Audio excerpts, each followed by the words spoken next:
बिस्मिल्लाहिर्रहमानिर्रहीम। अस्सलाम वालेकुम। मैं हूं ज्वेरिया और आप देख रहे हैं ज्वेरिया फूड रेसिपीज़। आज मैं आपके लिए रमज़ान स्पेशल में बहुत ही मज़ेदार सी फ्रूट चाट की रेसिपी लेकर आई हूं। बहुत ही ये चटपटी सी बनेगी, तो चले इस रेसिपी को स्टार्ट करते हैं।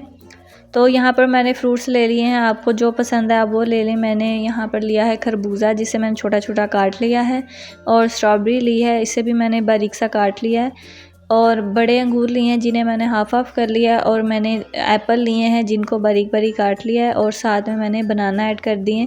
अगर आप अमरूद ऐड करना चाहते हैं तो आप वो भी कर सकते हैं। उसके बाद इसमें चाट मसाला डाल देंगे, जितना आपको पसंद है मिक्स कर लेंगे। और यहाँ पर मैंने इमली की चटनी ली है और ये थोड़ी सी क्रीम है, दोनों को अच्छे से डालकर मिक्स कर लेंगे। इनकी क्वांटिटी आप कम ज़्यादा कर सकते हैं जितनी आपको पसंद है। तो यहाँ पर देखें क्रीम हमारी मिक्स हो चुकी है। उसके बाद इसके ऊपर गार्निश के लिए मेवे और बादाम डाल देंगे।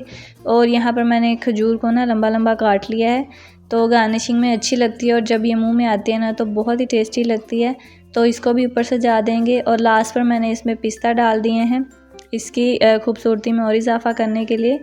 तो हमारी चाट तैयार है। अगर आपको ये रेसिपी अच्छी लगी है, वीडियो को लाइक कीजिएगा, शेयर कीजिएगा, चैनल को सब्सक्राइब कीजिएगा। मिलते हैं अगली वीडियो में, तब तक के लिए अल्लाह हाफिज़।